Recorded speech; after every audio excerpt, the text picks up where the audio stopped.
be great. Tonight's topic is patience. So that'll be super fun. With school starting, you're probably going to need a lot of patience. And so I'm going to introduce the people who are going to be speaking today. Are you guys ready? All right, first we have me. Stop. Oh my gosh. What? Me? Stop. What? Oh, Sanchez. That is my last name. Nice. Thank you. I appreciate it. Get it right.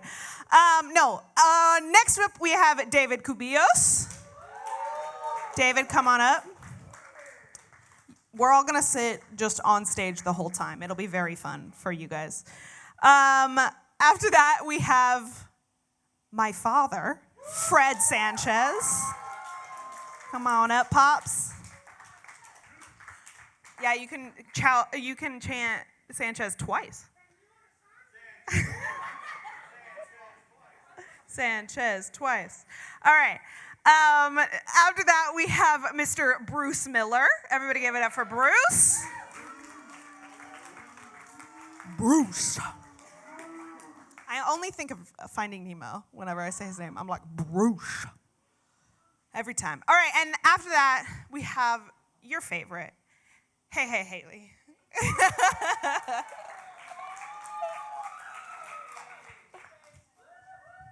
Yeah, we got double space buns, double Sanchai up here. It's a double night. All right, so we're going to all sit up here the whole time. It'll be very fun for us. Totally normal to sit on stage for that long. But we're going to go one by one, teaching you guys about patience. I told them that I'd leave my phone up here so that they can use it as a timer. But I did forget to do that. So I'm doing it now. If you have a pen and paper, if you have a phone, if you've got anything to take notes with, grab it out because it's going to be a good night. Are you guys ready? Are you guys ready? All right, Haley, you're up.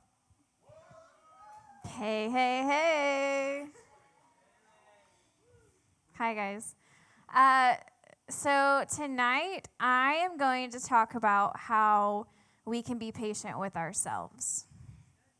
So as many of you guys know, I had knee surgery last year in November. And since then, I've kind of been on a journey of learning to be patient with myself. Prior to my surgery, obviously I had some pain and different things, but I was able to do the things that I loved. Oh, I didn't turn my sound off. That's so bad. At least it's only me talking right now. There's someone at my doorbell, in case you guys are wondering. So I was still able to do active things that I loved. I went on hikes with my dad. I like to run. I was able to do different things.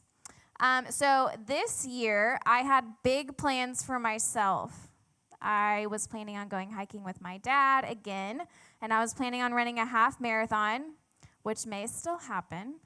But I've been in a season where some of the things that I wanted to do, I haven't been able to do physically. And so something that I'm working on currently is being patient with myself.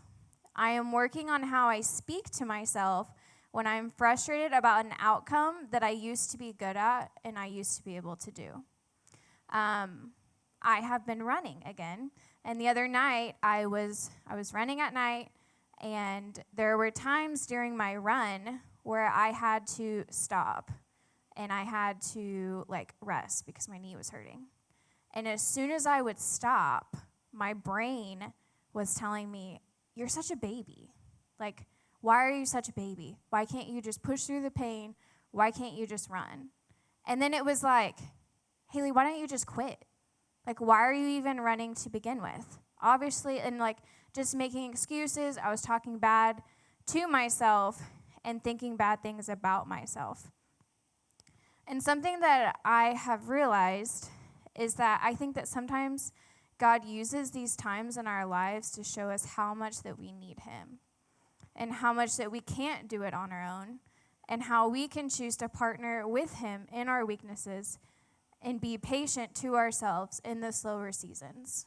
all while trusting that this isn't going to last forever. I think that we have to be patient with ourselves in the seasons of healing and in the different seasons, whether that be mentally, physically, or emotionally. Because we're all going to be going through different things in our life, and we all go through different seasons where maybe we can't do something that we've done before, and sometimes our first instinct is to just start talking bad to ourselves. I think sometimes the worst critic of ourselves is ourself, because we know our weaknesses, we know what we used to be able to do, and we know what we can't do. And I want to end with this. We will all go through different seasons in life, and the words that we speak to ourselves matter. Let's remember to be patient with ourselves. And so, because I was speaking about, just the different seasons, I want to end with this verse. It's Ecclesiastes 3, verse 3 through 8. There is a time for everything, and a season for every activity under heaven. A time to be born and a time to die, a time to plant and a time to uproot, a time to kill and a time to heal, a time to tear down and a time to build, a time to weep and a time to laugh, a time to mourn and a time to dance, a time to scatter stones and a time to gather them, a time to embrace and a time to refrain from embracing, a time to search and a time to give up, a time to keep and a time to throw away, a time to tear and a time to mend, a time to be silent and a time to speak, a time to love and a time to hate, a time for war and a time for peace. And if you're in a time where you have to be patient with yourself, I think that we need to remember how much that God can help us and how much that this won't last forever, because it's just a time. Thank you, guys.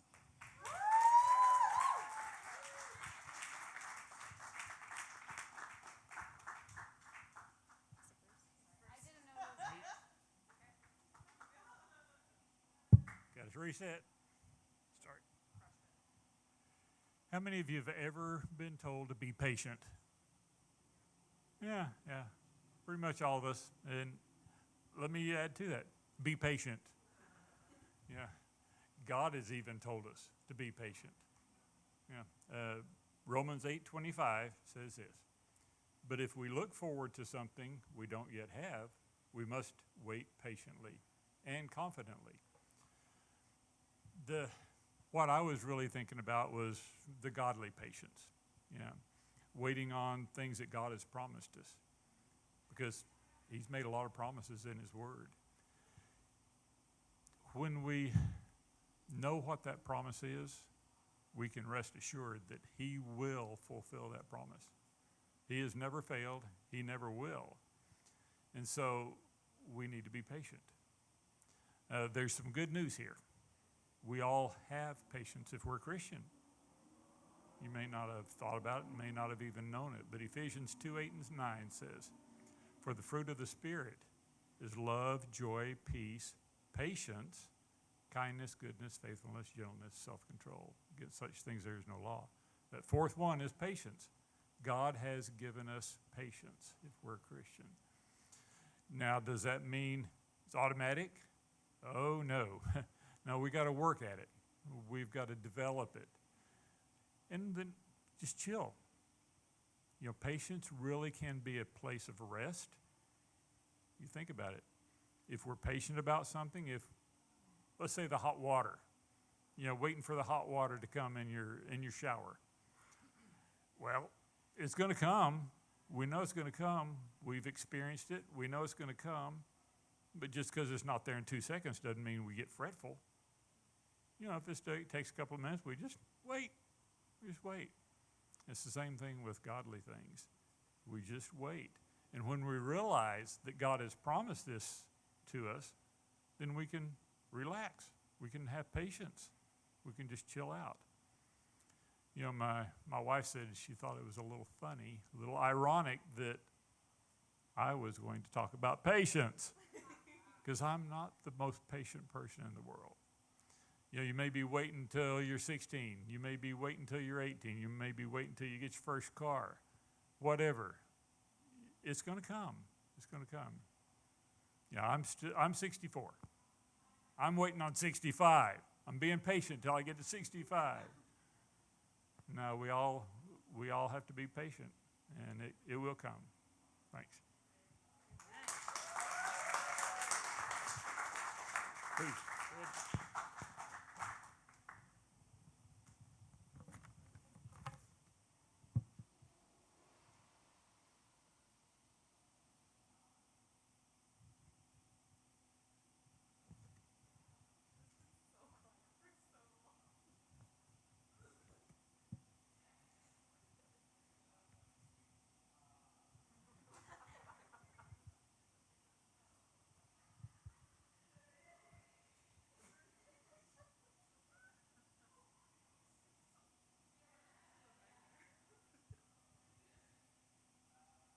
Oh no, it started again. Oops. Anyway, that was only 30 seconds of waiting. How many of you thought he's lost his mind? He has no idea what he's going to be talking about. How many? Raise your hand if you thought that. 100% correct. Haley brought in about a couple of chapters of notes to read, and Bruce took all of my points, so I'm just going to stand here for another 4.5 minutes. I got to start. I get extra time because I didn't start it. Anyway, one of the thing I wanted to talk about today was the importance of knowing the difference between waiting and being patient. Waiting is just letting time pass between one thing and another thing. It could be expecting something. It could be anything. Patience really comes from how many of you know the fruit of the Spirit? Bruce referenced those. Can you say them just one at a time? Okay. Okay. All right. I didn't. Okay, let's try it again, but not softly to yourself. Let's try. Well, peace, patience, faithfulness, and self-control. The very last one, that's easily the most important. I have 3 kids, and Olivia has 2 older brothers. And while they were young, I didn't teach them about time because I had this neat trick of just wait 5 minutes. But they didn't know what 5 minutes meant. You know, it could be an hour, it could be 2 days, it could be however long. It may have messed them up now as adults. Sorry, sweetheart. Anyway, because I wanted them to have peace in their time of waiting. And that's really what patience is. It's having the trust that whatever you're waiting for is going to happen. And that's what the Holy Spirit promises us. It's that power to be comfortable with waiting. And that's what patience is. So I wanted to talk about another. I really think it's really wild that I'm talking about patience as well, because easily Bruce is far more patient than I am, I'm sure, because I'm not really known for the incredible amount of patience, although I've been working on it, and it's been great. But there's a lot of times when it just I'm done. It needs to happen now, and a lot of that comes from our society. You know, we need to do it right now. Maybe we put things off, and we can't wait for it anymore, and we need to have it done now. But what patience really tells us is that we need to take a breath, trust, and be willing to accept what the Lord has brought for us, what He has in store for us. You know, it may not be exactly what we're expecting, but you know that it's going to be from God. So I appreciate the honor. I have an honor of speaking with you guys today. And I wanted to point out 2 times when patience is completely unnecessary. Okay? First one is when you're in imminent danger. If you or anyone you know is in danger, not a great time to be patient. Okay? The other time is if you have to go to the bathroom. Do not wait. And as you get older, you'll know that'll become more and more important. So, yeah. All right. Well, thank you guys very much. Have a great rest of the thing.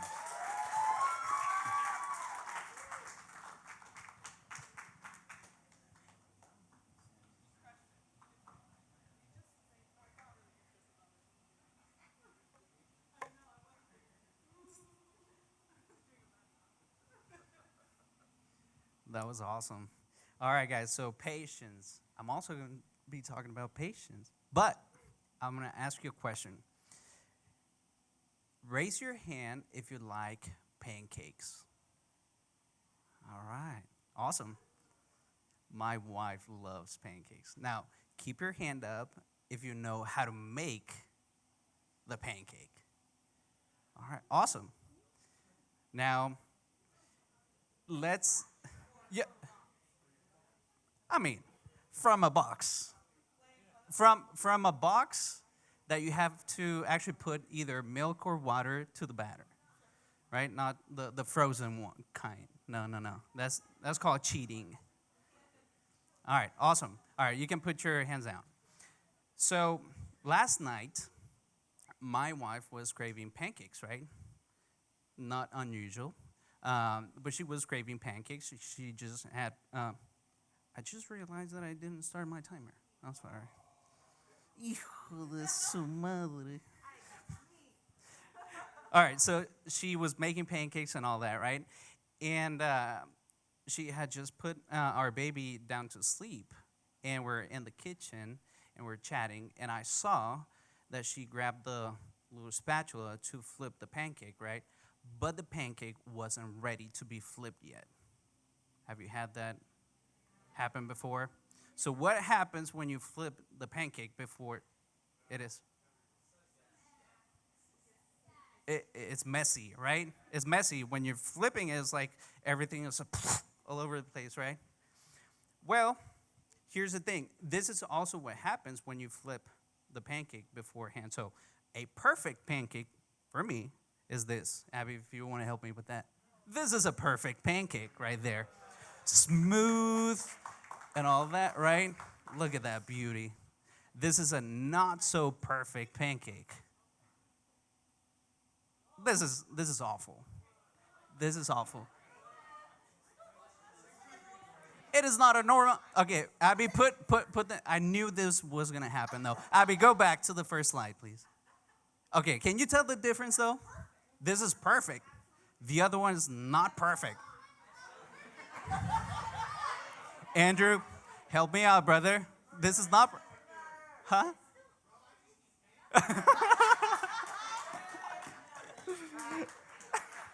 All right, so here's my point though. If you want to get the perfect pancake, you need to wait. You need to be patient, right? But to get to that point, at least it has happened to me though, you need to go through a few pancakes, not so perfect pancakes, to get the perfect pancake, right? Because the temperature of the pan needs to be just right and all that to get this amazing. Put slide number 3, please. Look at that. It's beautiful, right? You cannot get this stack of pancakes with not so perfect pancakes, right? All right, so patiently waiting, right? I'm not here to talk about pancakes, right? But patience, to me, is a virtue. Of course, it's a fruit of the Spirit, right? But it's also a virtue. But I like to think about it also as a muscle. You know, work it, right? You get strong, right? Proverbs 14:29 says, a patient person is very smart. A quick-tempered person makes stupid mistakes. And here's the revelation, though. I was preparing this little message for you guys last night, and I was like, taking over the Spirit and all that, and you'll see what I mean. So what I got from this is that if you're patient, you will not make yourself look stupid. Amen. Right? Did you catch that on the verse? A patient person is very smart. So if you don't want to be make a fool of yourself, be patient. Also, it will allow you to make smart and wise decisions. The best decisions that we can make are when we wait, when we have cool down. I don't know if you guys have had some, your savings, and you had $100 or $50, right? And you see something that is super nice and all that. You're on the heat of it, and you're about to purchase it. It was like your parents are like, "Are you sure you want to buy that?" Right? And then you pull the trigger, you buy it. A couple of days after, it is on sale. I was like, All right, so that was a hard pill to swallow, though. But patience is like a muscle. So this is what you got. I want you guys to grab a hold of. If you're patient, you're gonna be super smart. You're gonna be super wise. But also, you are going to listen, to be able to listen God's voice easier, right? Because you get rid of all the distraction that is happening around you. Oh, that is not so perfect pancake. That is awful. So, but also if you're patient, you can also get amazing pancakes, right? Now, the downside of being patient, though, is only one. And this is just for fun, though. But if we are patient, we're gonna get tired. We're gonna get tired of waiting. But in the waiting is where the secret is. It's where God meets us, right? And He grabs hold of us, and He talks to us to make the best decisions of our lives. Thank you, guys.